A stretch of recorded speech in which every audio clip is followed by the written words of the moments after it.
Hello internet, Mel here. I look like crap today, and you know why? Because I could not be bothered to get even remotely put together for my video today. And you wanna know why that is? It is because I have spent my entire Sunday putting together freaking IKEA furniture. IKEA, you and I need to have a conversation about your instructions. These are complete bullshit. The first thing I want to talk about is this guy. This fucking guy. IKEA, you are a Swedish company. I have been to Sweden. There is literally no one in Sweden that is this short and bald and smiley. Own your Swedish heritage, IKEA. You sell meatballs in your terrible restaurant, in your terrible stores. At least make your little cartoon man suitably Swedish. And that means no smiling. Second, this is not a frown. This is what you look like if you accidentally smash yourself in the face with your horrible, horrible, unstable furniture. This is not a frown. This is a broken mouth. Third, what the hell is this? Is this a joke? No one has ever called IKEA for customer service in the history of ever. Even if you have missing hardware, you're expected to just type it up in a little form on your website. Also, am I supposed to call the IKEA main customer service number? Am I supposed to call the IKEA store where I bought this stuff? Your instructions are not suitably clear on this point or frankly on any other point. Also, don't insult my intelligence. Why on earth would anyone use a chest of drawers, let alone a cheap, unstable IKEA chest of drawers,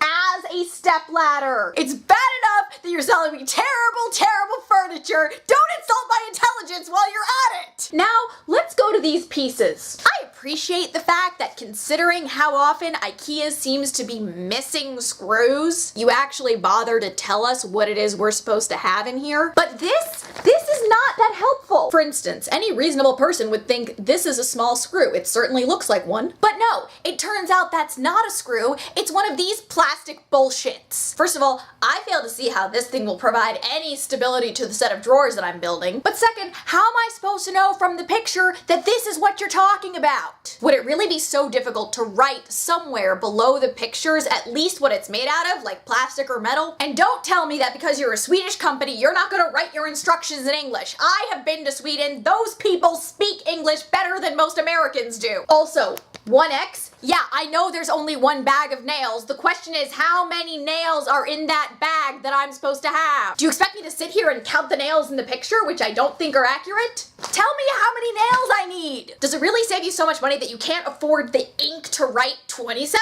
Because unless I'm supposed to use the entire bag of nails at once, which I somehow doubt, that is not very helpful. And would it kill you to color in the side of the drawers that's supposed to be facing outward? Yes, in most cases it's pretty easy to figure out, but there are absolutely times where it is very easy to flip it upside down, and next thing you know, you've got to deconstruct the entire thing because you've got two left sides on one drawer and two right sides on the other. And finally, and this isn't strictly about the instructions, but is more of a general question, what the hell is a Malm? Now I know there's a Swedish city called Malmö in the south of Sweden, but I don't think that's what it's named after. And if it is, they should sue because I would not want a terrible set of drawers named in my honor. Now look, for all my ranting, I actually recognize the value of IKEA, as judged by the fact that I, like most 20-somethings, have an apartment that is furnished almost entirely by IKEA. There is absolutely a value in having cheap, do-it-yourself furniture that you can use for a few years before you're ready to invest in nice furniture that you're gonna keep for a long time. I actually don't mind that IKEA furniture is crap. It's sort of supposed to be crap. I don't even necessarily mind the warehouse feel of the stores. I mean, you know what you're getting into. But these terrible instructions with this alternately overly happy and broken-mouthed non-Swedish bold man, there is no excuse for that! Okay, so I'm gonna go before I burst a blood vessel, but Monica should be back tomorrow with an explanation for why she missed Friday's update, and I will be back on Tuesday, hopefully in a calmer and more sedate state than I am today. I'll see you all later this week.